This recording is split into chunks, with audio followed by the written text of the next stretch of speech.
No. Oikein lämpimästi tervetuloa meidän kanavalle Pappi ja Noita. Tämä on ihan ensimmäinen video. Ja tällä videolla me tullaan kertomaan, että mistä tässä meidän podissa, kanavassa on kyse ja mistä me tullaan täällä juttelemaan, minkälaista sisältöä tuotetaan ja ketä me ylipäätään ollaan. Kumpi on pappi ja kumpi on noita. Niin, kumpi on kumpi. Nimenomaan. Mutta tervetuloa seuraamaan ja osallistumaan ehkä keskusteluun ja nauttimaan. Kyllä. Niin, kumpi on kumpi. Tässä ehkä paljastettakoon, että minä olen Pirkko ja minä olen pappi. Ja vieressäni on Sanna ja tässä tapauksessa tämän kaksikon noita. Kyllä. Ja teitä kiinnostanee sitten, että minkä takia me kaksi just ollaan keskustelemassa. Yksi iso syy on se, että me on tunnettu aika pitkään, Joo. mutta vähän eri rooleissa. Kyllä. Paljastettakoon myös se, että mä oon ollut Sannan uskonnon opettaja, kun se on ollut teini. Kyllä vain, yläasteella. Niin. Ja sitten vuosia on kulunut ja me on eletty elämäämme. Ja sitten me törmättiin uudestaan, no viimeisimmäksi ehkä semmoisen kuin improvisaatioteatterin harrastuksessa. Kyllä. Ja sitten huomattu, että aina kun me on kohdattu, niin meidän keskustelut on meidän omasta mielestä hirveän mielenkiintoisia. Kyllä. Ja nyt me halutaan jakaa näitä myös teidän katsojien ja kuuntelijoiden kanssa, koska meillä on tosiaan hyvin erilainen tausta ja sitten me huomataan, että me ollaan jotenkin päädytty semmoisiin niin kuin todellisuuden ja ihmisyyden tasoihin, mistä on hyvä jakaa. Joo, kyllä. Ja sitten se oikeastaan on ollut aina ihaninta huomata, että vaikka meillä on hyvin erilainen tausta, niin se, että me ollaan pystytty keskustelemaan tosi avoimesti. Ja sitten se, että me ei tarvinnut koskaan oikein niin kuin, todeta, että jompikumpi olisi oikeassa.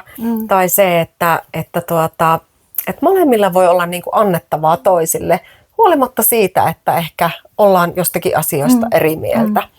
Ja tätä ehkä tässä ajassa niin kuin ainakin itse kaipaa, että ihmiset ei niinkään niin kuin asettuisi eri leireihin, vaan löytäisi sitä yhteyttä.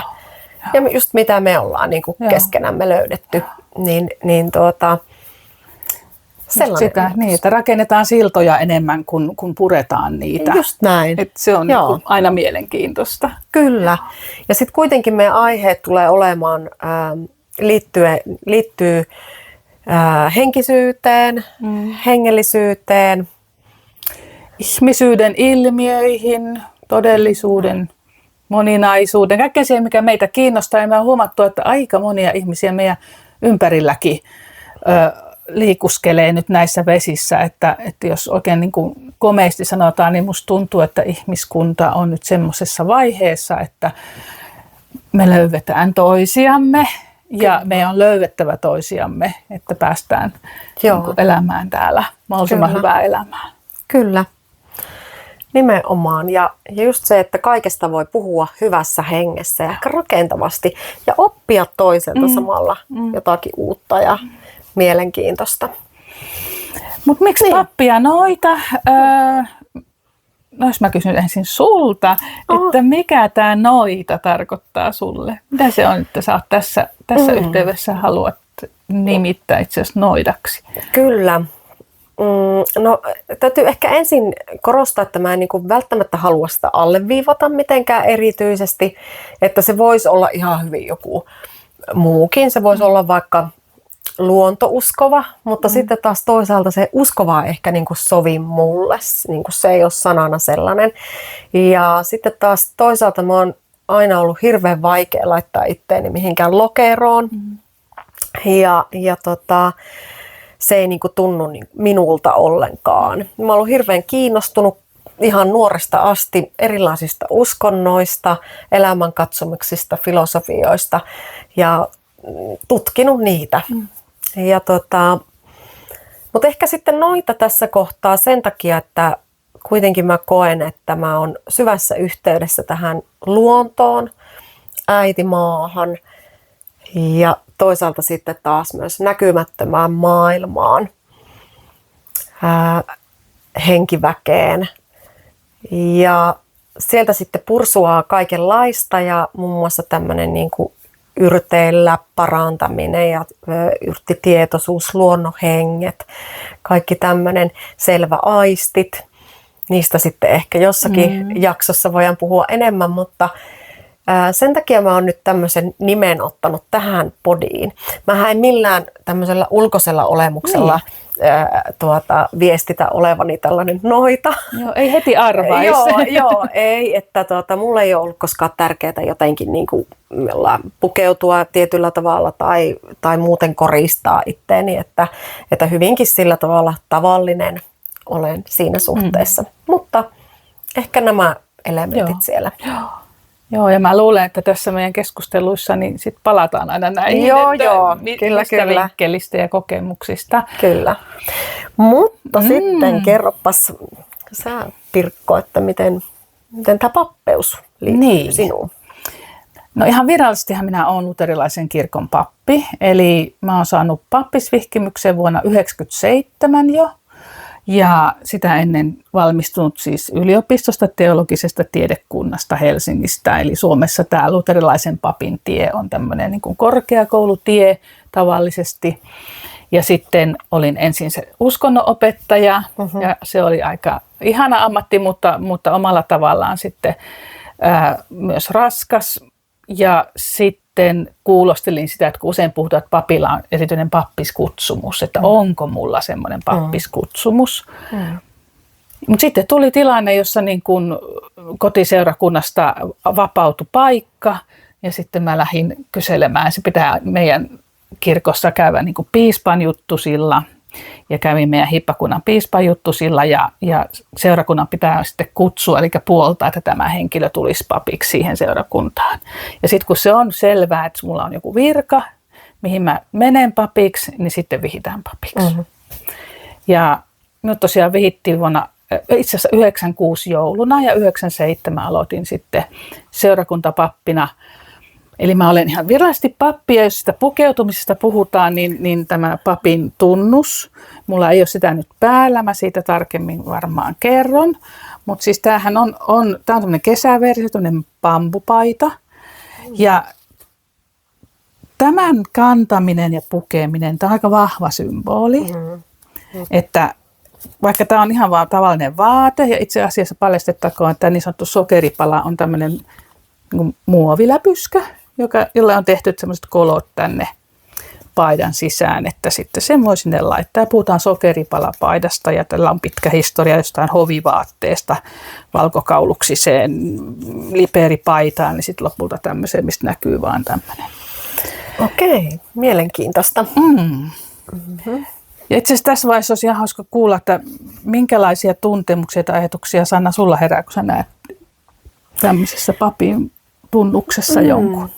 Tosi hyvä kysymys. Ensinnäkin mä haluan kertoa tämmöisen, sä et varmaan itse tätä muista, mutta vuonna 1999 mun rakas mummo siirtyi ajasta ikuisuuteen ja sä olit, Pirkko, itse asiassa siunaamassa mun mummon. Se on ollut niin kuin syyskuussa 1999 ja mulla on jäänyt se mieleen, että sulla oli siinä siunaustilaisuudessa pihlajaoksa kädessä. Wow. Ja silloin mä jo jotenkin ajattelin, että että tässä naisessa tai tässä papissa on niin kuin jotakin sellaista,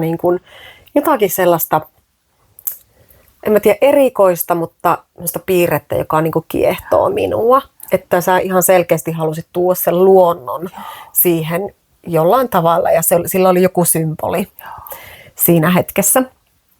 Niin mutta se, että mitä se niin kuin mulle edustaa,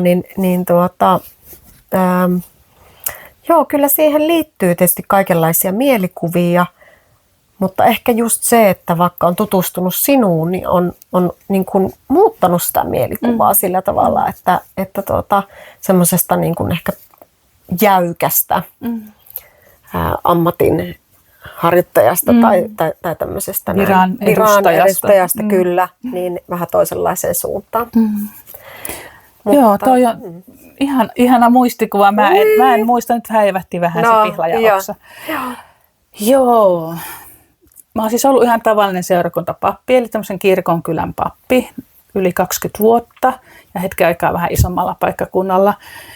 Ja mun pappitarina on semmoinen, että vaikka mä jotenkin koin ja arvostin sitä ammattia ja mä koin, että mulla on kutsumus, mutta sitten se kävi mun voimille. Eli mä olen tämmöinen moneen kertaan loppuun palannut pappi, eli työ on aika lailla vaativaa ja ainakin minun kaltaiselle ihmiselle. Ja sitten mä tuskailin monta kertaa ja pidin opintovapaata ja vuorotteluvapaata ja burnout-vapaata, mutta palasin sitten aina siihen papin työhön, kunnes sitten pari vuotta sitten mä pääsin eläkkeelle, varhaiselle eläkkeelle ja meinasin, niin kuin ajattelin, että no nyt mä unohdan koko pappeuden ihan kokonaan. Ja siihen on liittynyt monia, josta mielellään kerron tässä sarjassa sitten jossain vaiheessa tarkemmin, erilaisia uskonkriisejä ja kasvua ja kaikkea. Mutta mä olen edelleen noin virallisesti pappi, vaikka en ole tee työkseni sitä. Sitten se toinen nimitys, että mä oon teologi, niin se on taas vähän laajempi, että mä olisin teologi, vaikka mä en olisi pappi.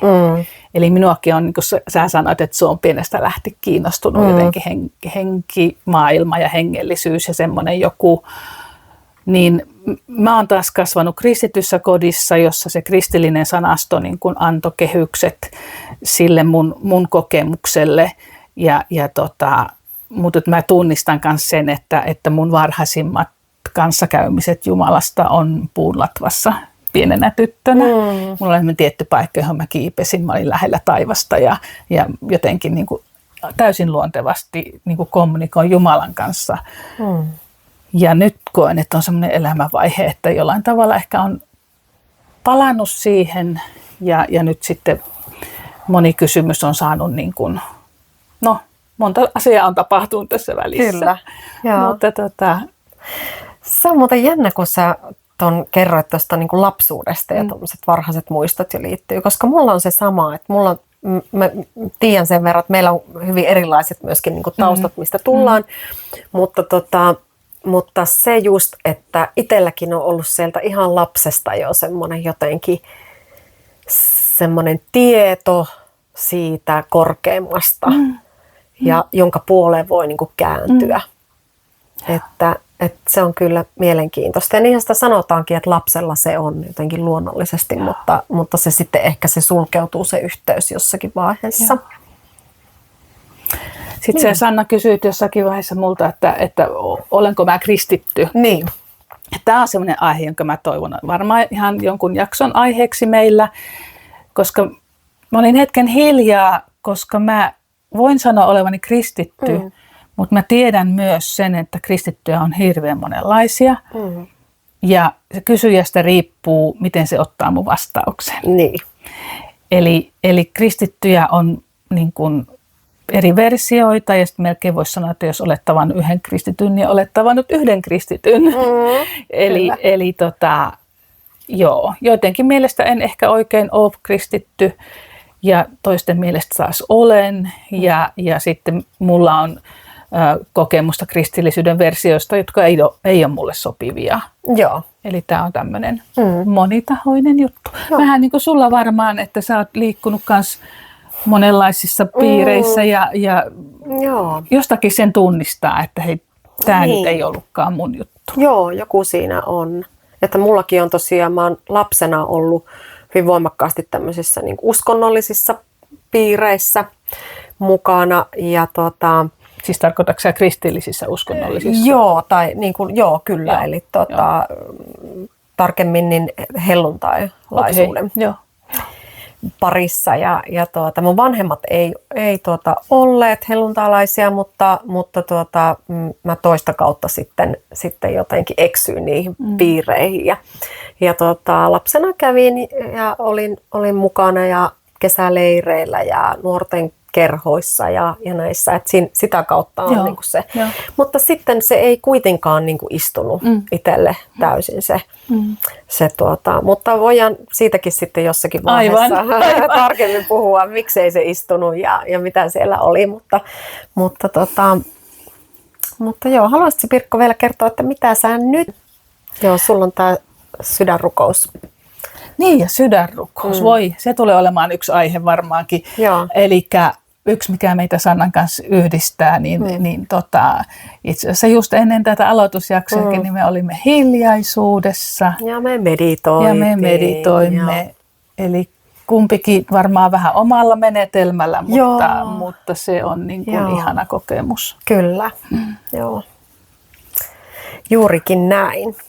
Mutta mitä meillä on luvassa? Ja miten tästä lähdettäisiin eteenpäin? Meillä on keskenämme varmaan monia aiheita, mistä me kyllä saadaan juttua aikaiseksi. Mua ainakin kiinnostaa se, että miten niin kun me nähdään just joku meditointi kautta rukous tai koetaan ja luonnon merkitys ja sit isot hengelliset sanat Jeesus ja Jumala kyllä. ja Pyhä Jeesuksesta Henki. tullaan puhumaan. Jeesuksesta tullaan puhumaan. Joo. Ja tämä on semmoista, että me ei hirveän tarkkaan niitä suunnitella. Joo. Ja me luotetaan meidän impro-kokemukseen.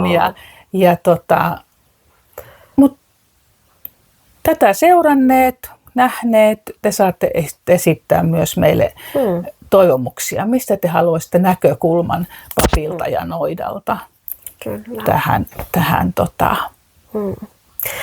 Ja ehkä kannattaa tulla seuraamaan meitä ja kuuntelemaan, katselemaan näitä videoita, jos olet kaivannut tässä vaiheessa elämää sellaista, että liikaa semmoista vastakkainasettelua ja tiettyihin lokeroihin survomista, että näissä keskusteluissa tullaan puhumaan hyvin avoimesti asioista, mutta vältetään sitä, että pitäisi valita joku puoli. Siltoja maailmoiden välillä. Siltoja maailmoiden välillä. Joo. Mites meillä, Pirkko, seuraava jakso. Niin. Me ei tosiaan tässä jaksossa vielä varsinaista aihetta lähdetä pureskelemaan, mutta seuraavassa jaksossa voidaan paljastaa, että keskustellaan aiheesta, jota emme vielä tiedä. Niin. Tervetuloa seuraamaan. Yes. Mä luulen, Kiitos, että me sanotaan kun katsoit. heippa. Moi moi.